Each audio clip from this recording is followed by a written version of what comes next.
बहू अनामिका अपने हाथों में सेलफोन लिए दरवाजे के पास खड़ी थी और बार बार सड़क की तरफ ही देखी जा रही थी, बड़े उत्सुकता से। अरे, अभी तक वो क्यों नहीं आए? उन्होंने तो कहा था कि घंटे भर में वो आ जाएंगे। 2-3 घंटे हो गए, अभी तक वो नहीं आए। रिपोर्टर के साथ मेरी मीटिंग अभी तक शुरू हो जानी चाहिए थी, तो क्या मैं उन्हें एक बार बुलाऊं? अनामिका जब इस तरह से परेशान हो रही थी, तभी सासू माँ शारदा वहाँ पे आती है। अरे अनामिका, मैं पिछले 15 मिनट से देख रही हूँ तुम दरवाजे के सामने खड़े होके बार बार सड़क की तरफ देखी जा रही हो। कौन है वहाँ? क्या बात है? अरे सासू माँ, मैं कोई गलत काम नहीं कर रही हूँ और ना ही आपको बिन बताए कुछ कर रही हूँ। जो भी करती हूँ भलाई करती हूँ। आप थोड़ा धैर्य रखिए, रिपोर्टर कृष्णा आके पूरी बात बताएंगे। किसके बारे में? रेनू के बारे में। उसके बारे में तुम क्यों जानना चाहती हो? अरे सासू माँ, 2-3 महीने पहले रेनू कैसी थी और अब कैसी हो गई है? पहले वो हमारे घर से सब लेके जाती थी, दाल, नमक, सब्जी, अचार, सब कुछ। पर अब वो ऐसी परिस्थिति में है कि हम जो भी मांगेंगे वो हमें दे सकती है। वही तो, हम इतनी मेहनत करते हैं थोड़े से पैसे कमाने के लिए, पर उसने ऐसा क्या कर लिया जो थोड़े वक्त में इतने पैसे कमा लिए? ये बात सुन के शारदा भी सोच में पड़ जाती है। इसी बारे में जानने के लिए मैंने रिपोर्टर कृष्णा को आने के लिए कहा है। इसीलिए तुम दरवाजे के सामने खड़े होके बार बार देखे जा रही हो। इसकी कोई जरूरत नहीं है। तुम्हारे पास फोन है ना, फोन कर लो। सासू माँ के इस तरह से कहने पे अनामिका ना नहीं कह पाती है, अपना फोन निकालती है और रिपोर्टर कृष्णा को फोन करने ही जाती है कि रिपोर्टर कृष्णा अनामिका के घर आ जाते हैं। तुम आ गए कृष्णा? अभी मैं तुम्हें ही फोन करने जा रही थी, अभी अभी। मैंने आपसे कहा था ना कि काम खत्म होगा उसके बाद ही आऊंगा। ठीक है ठीक है, ये बताओ रेनू ने इतने कम वक्त में इतने पैसे कैसे कमा लिए? दीदी, रेनू एक यूट्यूबर है। लॉरी टायर, बस टायर, फ्लाइट का टायर, ये सब सुना है, पर यूट्यूबर, ये कौन सी चीज है नहीं पता। यहाँ खड़े होकर समझाना मुश्किल है, अंदर चलिए समझाता हूँ। जब वो ऐसा कहता है, फिर शारदा, अनामिका और कृष्णा तीनों हॉल में जाके सोफा पे बैठ जाते हैं। फिर रिपोर्टर कृष्णा यूट्यूब खोलता है, ये क्या है, कैसे काम करता है, यूट्यूब क्या होता है, ये सारी बातें सास बहू को अच्छी तरह से समझाता है। अनामिका सारी बातें अच्छे से समझ जाती है। फिर तो मुझे भी यूट्यूबर बनना होगा। ऑल द बेस्ट दीदी, फिर मैं अब निकलता हूँ। ऐसा कह के रिपोर्टर कृष्णा अनामिका के घर से चला जाता है। ओहो, मतलब इस तरह से रेनू अब पैसे कमा रही है। अरे अनामिका, वो क्या कह के गया? मुझे तो कुछ भी समझ में नहीं आया। तुम्हें समझ में आया? इसीलिए तो सासू माँ, मैं हमेशा आपसे कहती हूँ, इंग्लिश में कैसे बातें करते हैं, इंग्लिश के शब्द आप अच्छे से सीख लीजिए। अब तुम मुझे बताओगी या फिर मेरा बेटा जब आएगा उसे मैं ये बात पूछूं? अरे नहीं नहीं, अभी मत बताइए सासू माँ। जब हम YouTube चैनल स्टार्ट करेंगे, उसमें वीडियो डालेंगे, तब हम उन्हें बताएंगे। फिर देखिएगा, वीडियो देखकर आपका बेटा कितना खुश होगा। क्या कहती है? अरे पहले तो बताओ वो क्या है? सासू माँ, अभी पहले हमें एक कैमरा खरीदना होगा। फिर उस कैमरे को लेकर हम आसपास के किसी पुराने मंदिर में जाएंगे, उस मंदिर के बारे में बताएंगे, वहाँ की खासियत के बारे में बताएंगे। सुनो बहू, किसी भी वक्त किसी भी मंदिर में नहीं जाना चाहिए। बिना किसी कारण कोई मंदिर खुद से बंद नहीं होता। अगर हम बेवक्त चले जाए तो हमें समस्या हो सकती है। हम खुद से समस्या को आमंत्रण दे देंगे। सासू माँ की ऐसी बातें सुनकर अनामिका अपना मुंह भर लेती है और मनी मन सोचने लगती है, बाप रे बाप, मेरी सासू माँ की बातें ही मुझे मुसीबत में डाल देगी। मुझे तो लग रहा है किसी सामान्य मंदिर को दिखा के उसी के बारे में कहना चाहिए, नहीं तो ये खुद नहीं जाएगी और ना ही फिर मुझे जाने देगी। इसी तरह मनी मन सोच के अनामिका कहने लगती है, ठीक है सासू माँ, आप बड़ी है, आपको हर चीज की ज्यादा तजुर्बा है, आपने ना कह दिया तो ना ही सही। अगर हम कोई साधारण मंदिर दिखा के बोलते हैं वो भी चलेगा, उसके बाद देखिएगा पैसे ही पैसे आएंगे। शारदा को इस तरह से कहने के बाद अनामिका एक नया कैमरा खरीद के ले आती है। फिर एक दिन भगवान के फोटो के सामने Sharda camera, light, stand, mic सब कुछ ले आती है। हल्दी सिंदूर लगा के वो उसकी पूजा करती है। वो सामने में नारियल फोड़ती है और उसका पानी कैमरे पे छिड़क देती है। अनामिका इस पे कुछ कह नहीं पाती। फिर वो पड़ोस की एक मंदिर में जाती है। पूजा पाठ के बाद रिपोर्टर कृष्णा रिकॉर्ड करने लगते हैं। अनामिका उस मंदिर के बारे में विस्तारित रूप से कहती है। इस तरह बहू का यूट्यूब का यात्रा शुरू हो जाती है। एक दिन सुबह सुबह 4 बजे अनामिका और कृष्णा दोनों गांव से 3 किलोमीटर की दूरी पर एक जगह जाते हैं जहां पर एक सुसाइड कुआं था। चारों ओर अंधेरा था। कृष्णा रोशनी के लिए टॉर्च लाइट जलाता है। अब वो शूट करने के लिए रेडी था और इधर अनामिका अपने स्क्रिप्ट के साथ रेडी थी। पर अनामिका मनी मन बहुत डरी हुई थी, पर बाहर से वो अपने चेहरे पर धैर्य बनाई हुई थी। कृष्णा, सब रेडी है ना? हाँ दीदी, अब आप बोलना शुरू कीजिए। हेलो डियर फ्रेंड्स, आज मैं आपको एक इंटरेस्टिंग मिस्ट्री से भरा सुसाइड कुआं के बारे में बताने जा रही हूँ। ध्यान से देखिए ताकि कुछ मिस ना हो जाए। दीदी बोलते रहिए आप, और अपने साथ ये टॉर्च लाइट भी रखिए। ठीक है कृष्णा, ये सुसाइड कुआं आज का नहीं है, बहुत ही पुराने जमाने का है।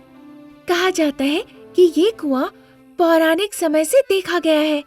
यहाँ पीने का पानी होता था, पर इसका नाम सुसाइड कुआं क्यों हुआ? कौन है इस रहस्य के पीछे? हम इसका पता लगाएंगे और सारी बातें आपको बताएंगे। जब अनामिका ऐसे कहते हुए कुएं के आसपास घूम रही थी, अचानक से एक सांप अपना फन उठा के खड़ा हो जाता है। डर के मारे कृष्णा वही कैमरा छोड़ के भाग निकलता है। अनामिका इतना डर जाती है कि उसके बाद उसे बुखार ही आ जाता है। बिस्तर पकड़ लेती है और दवाई चलने लगता है। जब शारदा को ये सारी बातें पता चलती है तो शारदा बहुत हंसती है। बेचारी अनामिका को यूट्यूबर बनने के चक्कर में अपना जान बचा के भागना पड़ा।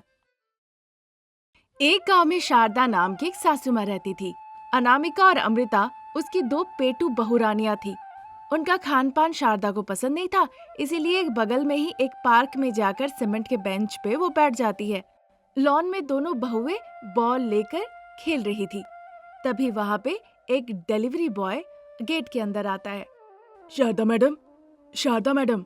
जब वो इस तरह बुलाता है तभी वहाँ पे अनामिका और अमृता गेट के पास जाती है। शारदा मैडम घर पे नहीं है क्या? क्या बात है, बताइए। सासू माँ भी घर पे नहीं है। मैडम, इस घर से मुझे एक पिज्जा का ऑर्डर गया है। ये रहा पिज्जा। शारदा मैडम को ये पिज्जा दे दीजिए।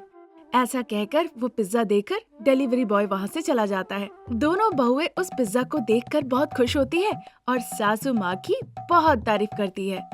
हमारी सास हमसे कितना प्यार करती है ना बहन? हाँ दीदी, हमारी सासू माँ बहुत अच्छी है, हमें भी उनका बहुत ख्याल रखना चाहिए। इस तरह वो दोनों सासू माँ की तारीफ करती है और मजे से पिज्जा खा लेती है। तभी पिज्जा डिलीवरी नहीं हुआ है ऐसा कहकर डिलीवरी बॉय को फोन आता है। वो अच्छे से एड्रेस चेक करता है। वो समझ जाता है कि उसने गलत जगह डिलीवरी की है। डिलीवरी बॉय बहुत परेशान हो जाता है। फिर वो 2 भुक्कड़ बहुओं के पास जाता है। बहुत तेजी से उनके पास पहुंचता है। तब तक दोनों बहुएं वो पिज्जा खा चुकी होती है। मैडम, क्या आपने पिज्जा खा लिया है? हाँ, खा लिया है। क्या सासू माँ ने एक और भिजवाया है? फिर से भिजवाई होगी बहन, नहीं तो ये फिर से हमारे पास क्यों आएगा बताओ। पर इसे देखकर लग रहा है ये घबराया हुआ है। हो सकता है कि किसी और का पिज्जा ये आके हमें दे दिया हो। हाँ मैडम, वो ऑर्डर आपके घर से नहीं गया था, आपके पड़ोसी ने वो ऑर्डर दिया था। अब वो मुझे लगातार फोन किए जा रहे हैं। पहले वो दोनों बहुएं परेशान हो जाती है। बाद में उन्हें एहसास होता है कि उनकी इसमें कोई गलती नहीं।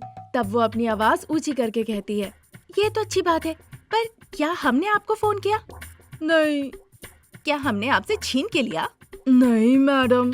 हमने तुम्हें पीटने की धमकी दी क्या? नहीं। हमने जब किया ही नहीं तो हम पिज्जा वापस क्यों थे बताओ? आपने जो पिज्जा खाया, मैं वो पिज्जा मांग रहा हूँ। देखो बाबू, बिना एड्रेस अच्छे से चेक किए हुए तुमने पिज्जा दिया। हमें लगा हमारी सासू माँ ने पिज्जा दिया तो हमने भी मजे से उस पिज्जा को खा लिया। अब इसमें तो तुम्हारी गलती है ना। तुम अगर आके हमें पिज्जा नहीं देते तो हम वो पिज्जा खाते भी नहीं। ये पूरी गलती सिर्फ तुम्हारी है। अगर तुम पिज्जा वापस चाहते हो तो ठीक है, हम उल्टी कर देते हैं। अगर वैसा ही चाहिए तो ठीक है, साफ करके उसे फिर से चिपका लेना। छी, तुमने जो पिज्जा देके गलती की है उसके लिए तुम्हें तो पनिशमेंट मिलेगी ही। और जाके अब से अच्छे से काम किया करो, समझे? जब तक आप मुझे पैसे नहीं देंगे मैं यहाँ से हिलूंगा नहीं। फिर ज्यादा बातें ना करके वो दोनों गेट लगा देती है और लॉन में आके खेलने लगती है। 2 घंटे निकल गए, फिर भी वो डिलीवरी बॉय वहाँ से हिला नहीं और वहीं पे खड़े होकर इंतजार करता रहा। तभी वहाँ एक आइसक्रीम बेचने वाला आता है। आइसक्रीम आइसक्रीम, ठंडा ठंडा आइसक्रीम, सिर्फ 10 रुपए में आइसक्रीम। ऐसा कह के वो आइसक्रीम बेचने लगता है। जैसे ही वो दोनों भुक्कड़ बहुओं को आइसक्रीम वाला दिखता है, उन्हें आइसक्रीम खाने को मन करता है, पर उनके पास पैसे नहीं थे। पर इसके लिए तो सासू माँ आने वाली नहीं है। तभी वो आइसक्रीम वाला और तेजी से चिल्ला चिल्ला के वहाँ पे आइसक्रीम बेचने लगता है। अमृता, मुझे आइसक्रीम खाने को मन कर रहा है, पर हमारे पास तो पैसे नहीं है। अगर पैसे होते तो हम आइसक्रीम खरीद के खा सकते थे ना। अरे दीदी, कोई भी पैसे देके आइसक्रीम खा सकता है, पर मैं आइसक्रीम खाऊंगी, वो भी उसे बिना पैसे देकर। बस तुम देख लो। तुम जो कहोगी बहन मैं वो करूंगी, पर जो कहा अगर वो नहीं कर पाई तो मैं जो कहूंगी वो करना होगा। तुम जो कहोगी मैं वही करूंगी दीदी। ऐसा कहकर वो आइसक्रीम वाले को बुलाती है। कहिए दीदी, कौन सा आइसक्रीम चाहिए? वैसे कुछ खास नहीं है चाचा, जब तक मेरा पेट ना भरे, जितना मेरा मन करे मैं उतना आइसक्रीम खाऊंगी। आखिर में आप पैसे ले लेना, ठीक है? ये सुनकर आइसक्रीम वाला खुशी से झूम उठता है। एक के बाद एक वो आइसक्रीम देते रहता है। अमृता भी सारे आइसक्रीम खाती है। पूरा 1 घंटा ऐसे ही निकल जाता है। अब सारा आइसक्रीम खत्म हो जाता है तो ठेले वाला पैसे मांगने लगता है। दीदी अनामिका, मैं जीत गई हूँ। अब आपको वही करना होगा जो मैं कहूँगी। पैसे देने के अलावा जो भी करने को कहोगी मैं करने को तैयार हूँ। पेटू बहुएं अब पैसों के लिए एक दूसरे से लड़ने लगती है। ये देखकर वो पिज्जा बॉय हंसने लगता है। वो आइसक्रीम वाला बहुत कंफ्यूज्ड हो जाता है। 2 घंटे ऐसे ही निकल जाते हैं। फिर उस इलाके में पानी पूरी वाला आता है। उनका सारा पानी पूरी भी वो दोनों बहनें मिलके खा के खत्म कर देती है। अब पैसे के लिए वो भी आइसक्रीम वाले के बगल में जाके खड़ा हो जाता है। फिर 2 घंटे निकल जाते हैं। वहाँ पे साइकिल से एक समोसा बेचने वाला आता है। उनके समोसे भी वो खा लेते हैं।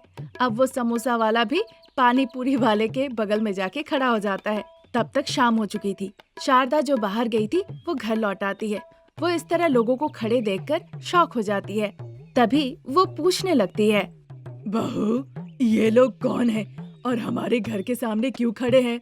सासू माँ, एक पिज्जा वाला है, एक आइसक्रीम बेचने वाला, एक पानी पूरी बेचने वाला और एक समोसा बेचने वाला।